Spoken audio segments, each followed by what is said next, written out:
It's done. It's over. The dream is dead. England have been eliminated from World Cup 2018. Welcome to your semi-final review.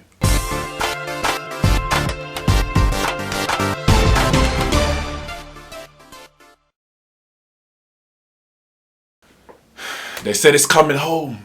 Everyone said it. They chanted it from dawn until dusk. Sadly for England, the only thing coming home are the players. And it's empty-handed. They lost 2-1 in the semi-finals of the World Cup.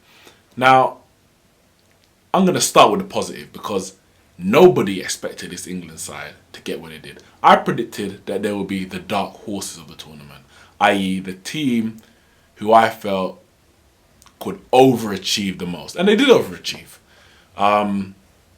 Obviously, they came up against a very good Croatia team that's been labelled their golden generation. Every team seems to have their golden generation. England had it with the likes of Gerrard, Lampard, Scholes, Beckham, etc. Belgium, they're currently in their golden generation, and this generation may only last 2, possibly 4 years at the most. But Croatia, everyone said this is their last chance saloon. They have an experienced side and a quality side. And in the end, it proved too much for England. But England did overachieve in this tournament with a very young, if I'm correct, it's the second youngest side at Russia this World Cup. And they're in the third place playoff. They could end up the third best team in the world as it is. And you have to give credit to the players. You have to give credit to Gareth Southgate. He took over England at a very messy time because they had just been knocked out of the Euros 2016. Then Sam Allardyce took over, played one game, and then there was a big issue about things happen outside of football, why he got sacked. So England and English football was really the laughingstock of the world. He's really restored pride to the country and to the fans of English football. I don't think I've seen in my time the fans get behind the team in this way ever before. And it's surprising because this is the team, or one of the teams you could say, had the least expectations. Whereas you've gone into tournaments like with players that I've mentioned previously, where you're expecting them to get into the semis and possibly go on to win it. This team didn't have those expectations, yet they were backed to the hill. We know what's happening with the FA and the grassroots football, and maybe that feel-good factor of the under-17s and the under-20s, under-21s winning these major world tournaments, continental tournaments. Maybe all of that has fed into the feel-good factor around England. And maybe the fact that it's just a young team, you need to give them a bit of a G up because you're not expecting much. But they proved that they were up to the task, or a task anyway, not the final task. They didn't get to the final, they didn't win the World Cup, but they were up to a task. I think, as I said, Southgate has to take a lot of credit for that. The way that they're off the pitch with fans, with the media, to make sure that there is no negativity going around England. You're always going to get those people, and people have opinions. Some people just have criticism, but why didn't he pick this player? Why didn't he pick that player? 3 that I can name off the top of my head: Smalling, Shelvey, Wilshere. Those were names that were mentioned about they should be in the squad over X, Y, Z.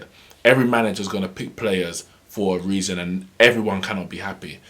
But the bottom line is, he's made those decisions. He's stuck his neck out on the line, you might say. But the FA have given him the backing to take them into this tournament and beyond.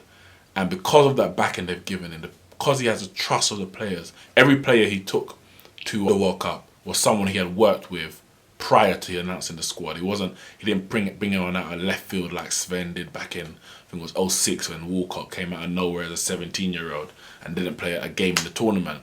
So, Southgate had a tight-knit group, you could say, people that he trusted and people that trusted him, and that all worked out well for England during the tournament. They finished second in their group and got what was perceived to be the easier side of the draw. For me, I always said the World Cup is the World Cup. There's no such thing as an easy side of the draw. If you're going to win it, you're going to earn it. Now, Colombia and Croatia / Spain, as it would have been on that side of the draw for me, were always going to be the hardest test. Colombia, they drew inside extra time and won on penalties. Beat Sweden in the quarterfinals comfortably. And then they came up against what would have been the hardest test, whether it was Croatia, whether it was Spain. As it was, Spain got knocked out to Russia. And the Croatian golden generation really showed England what they have to do, what work they have to do between now and the Euros, now and the next World Cup in Qatar. England lacked a LUKA MODRIC. Now, LUKA MODRIC wasn't the man of the match. He wasn't the best player on the park, but he just kept things ticking over. After the first half, where England, obviously Trippier scored a brilliant free kick, probably for me, England's player of the tournament. Obviously, he had to come off injured in extra time. England finished the game with 10 men. But England that first half dominated. They weren't completely, the superior side. But for me, they were the better side in that first half. And for the quality of player, they should have been 2 and possibly 3-0 up in that first half. Kane missed, 2 glorious opportunities within the space of one attack. He should have put at least one of those chances away. That would have made it 2-0. And for me, it would have been a long, long way back for Croatia at that point. Because they were struggling. They were struggling to deal with Lingard, who also had a good chance. They were struggling to deal with the movement of Sterling. Dele Alli probably played his best game in the tournament. I don't think he's been very good this tournament. Loftus-Cheek, for me, should have come in. From the moment that Ali didn't play, I think it was the second game with injury. And the way Loftus-Cheek played in that game and in the Belgian game, I think he should have carried on. But it is what it is. But he played well in that first half. But it was Kane, the marksman, leading goal scorer in the tournament, even though most of them have come via set pieces, as most of England's goals have. And 9 out of the 12 have been set pieces. It wasn't his night. It was not his night. He had a poor game. That's the bottom line. Kane had a poor game.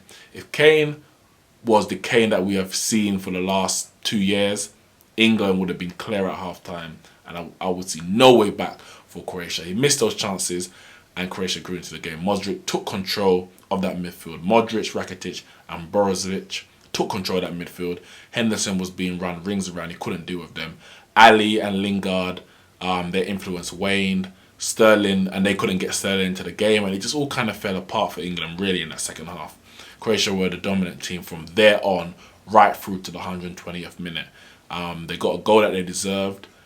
A ball came in from the right, and Perisic got a foot in ahead of Walker. Some people were claiming high foot, but I think Walker leaned into it. The ball was there to be won, and a good finish, 1-1. And from there on, you could only see one winner. Perisic hit the post. Pickford made a few saves before Mandzukic won it in extra time. Croatia threw 2-1.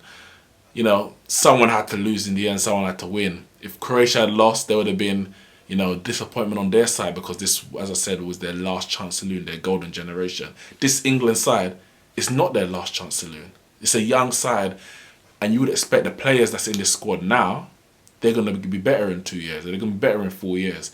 So there's a lot of optimism less for England. I think you could say at this stage both teams would feel they've had a successful tournament. And that's what you ask for when you go into a world tournament, that at the end of it you can leave with your head held high. And England had definitely done that. But what it means is that Croatia are going to play France in the final. France, who beat Belgium 1-0 in the semi-final. Samuel Umtiti goal from a set piece, and that was all she wrote, as they said. I think Belgium, for me, were the better side, not by much, but the better side before the France goal. Once France scored, I could not see Belgium scoring. They huffed and puffed. De Bruyne had a poor game, and I think when someone like De Bruyne, who for me is probably the best midfielder in the world, not necessarily central midfielder, but as an all-round midfielder who can play in central midfield, play behind the striker, play on either wing. Even against Brazil, he was playing as a false 9. For me, when he has a poor game, Belgium and whatever team he's playing for does suffer, because a lot does revolve around him. There was one pass that he made right near the back end of the game, a fizz like cross to the back post that Lukaku didn't have, the diving header tech that Van Persie did about 8 years ago against Spain. I remember the Flying Dutchman they called it. Lukaku didn't have that. Ball went out for a goal kick and the game ended 1-0. France, you have to make them favourites. I would love to see Croatia win. It would be great, the underdog to win the World Cup. I don't think I've seen an underdog win the World Cup in my lifetime. So that would be great. It would be great to see Croatia win. But you have to really ask, how are they going to win this? Because Croatia's midfield is their strength, no doubt. But when you got Rakitic, Modric and Brozovic up against Kante, Pogba, and depending on how he plays, obviously there's Matuidi who comes in from the left. It's not going to be easy. It's not going to be easy, and that is their strength. So if France nullify that midfield, the way that England were making them look ineffective in that first half, you can't see where the goals are going to come from or how Croatia's going to win this game. Obviously, Perisic is a threat on the left-hand side. Mandzukic is always a threat as well, but the ball has to get to them. Someone has to dictate the play and ping the balls out wide and get the crosses into the box. So if France can dominate the midfield, and we know under Deschamps, once they get that one goal, they are very hard to break down. They've got pretty much everything. It's just about whether on the night it's all going to come together. It's come together so far in the tournament. Pogba's been immense. He's dominated. Varane was immense in that semi-final. Probably the man of the match for me. But it's all about Kylian Mbappe, isn't it? The boy wonder. 3 goals so far in the tournament. He's going to want to add to that tally. It doesn't look like he's going to be able to challenge Kane for the Golden Boot, who's on 6 goals at the moment. But if he can get a World Cup at the end, he's got a claim for that player of the tournament, the Golden Ball trophy at the end. So it's going to be a very good final. I'm going to predict France 2-1, but I would love to see that score reversed. That's it from me with your semi-final World Cup review. Comment below, let me know the highs and lows of the tournament as an England fan or as any fan, and what's your prediction for the 3rd place playoff between Belgium and England, but more importantly the final between France and Croatia. That's it from me. I'll see you soon.